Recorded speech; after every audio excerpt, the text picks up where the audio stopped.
Anna by the map. Mina is Muna. Me and Mu, they are one. Mu is me and me is Mu.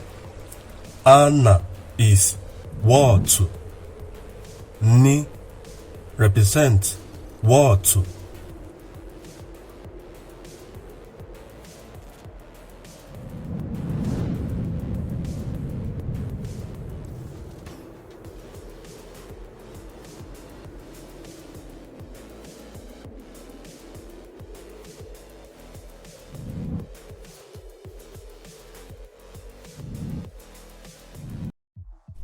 The viewers should note that the modern written words not in line with the Igbo Paleolithic and Neolithic established word regarding mu and me.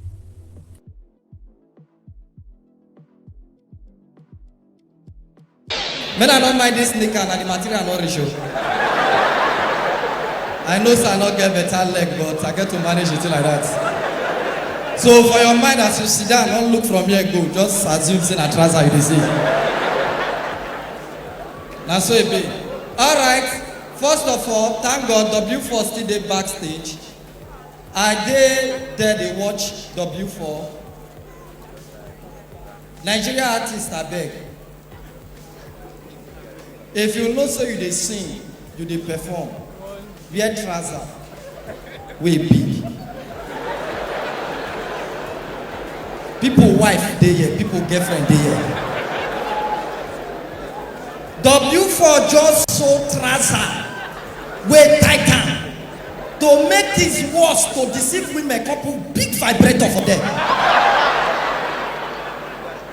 Come they roll like this. W4 abeg, behave yourself.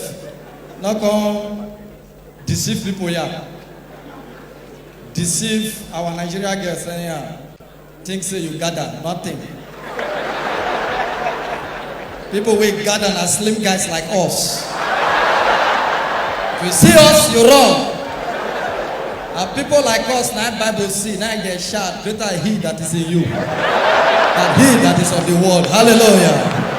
Not beyond those one when the bash they shout, cocolet, mama leg, cocolet, mama leg. Nothing there, nothing. A guy there don't just say accent. Now cigar.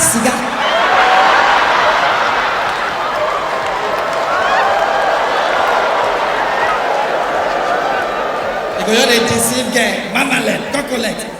Listen to the music well. You go hear it come talk at the end of the concert. No long thing. Cigar. Kamba anyị matara onye Igbo, anyị mara dịka onye ihe gbasara Igbo na anụ ọkụ n'obi. Anwụchi dịka na-agba afọ 70, ụmụ Igbo n'obi na arụ na-arụ gbasara Igbo. Enwe ndị mezuru na enwe ndị na-aka na-agbaghị anya mmiri na ọ dịka gasị na afọ ya bụ ihe mere ka adịrịgodo n'ebe a. Chukwu ji edebe gị na ajụjụ ajụ m nke na-agba m anya mmiri iri, ife na-agba m anya mmiri iri nne. Igbo anọkọrọ ọnụ. Ị na-enye anya o nwere ọgụ a ga-asị Igbo nụwa kịta ka gbakọ ọnụ wee nụọ anya bụ ọgụ. Igbo tisasi ya etisa, mana ọ bụrụ ibe dịka ndọrọ ndọrọ ga-achịkọta Igbo na omenala. Ọ bụ na ị na-anya na Naịjirịa anyị niile sọọsọ Igbo bụ ndị na-agọ ọjị agụ. Yoruba na-akọ ọjị, Hausa na-echipịa ọjị iwe dị egwu, mana Igbo weta ọjị ejide n'aka wee kpọkuo Chukwu, wee yọba ya ahịhịọ ma udo ma ịhụnanya ma arụ ike ma ọganiru. Ibe a ka eji ayọjụ sọọsọ anyị nwa na-eme ya. Kedu ebe nji wee kwuo onye omenala anyị nwere ike ijikọta anyị ncha na ebe dịka ịwa ji, sọọsọ Igbo na-awa ji. Kedu ife kpatara na anyị enwere ike ana Igbo niile na-agwa ji ovu ụbọchị? ọ bụ na Igbo niile ekwekọrịta si na ife dịka ọnwa ite naanị na-arọ nya Septemba, izu ụka na-abụ n'ime Septemba, Satọde, onye ọbụla ga-anụ ya n'ime Septemba ka awa ji.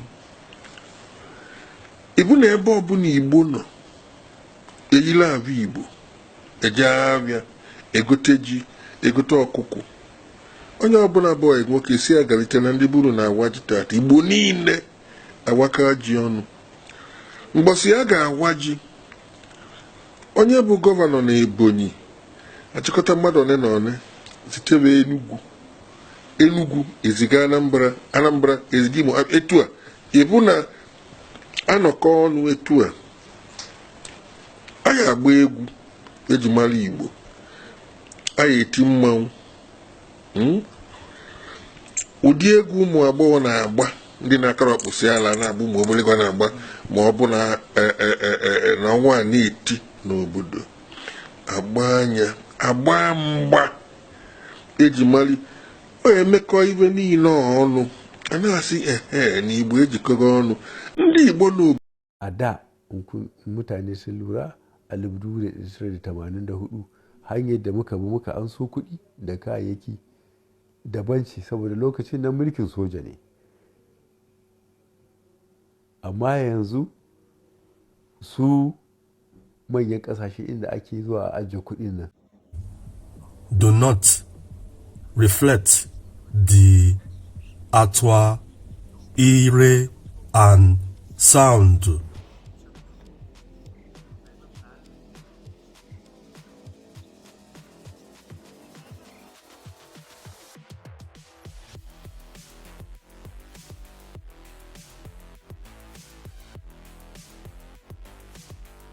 And one of the most important lessons in life that you should know is to remember to have an attitude of gratitude, of humility. Understand where the gift comes from. It's not mine. It's been given to me by the grace of God. Use what I have, use what you have to help others. You know, on your last day, you can't take it with you. Yes, that is true. But you can leave it here. You'll never see a U-Haul behind a hearse.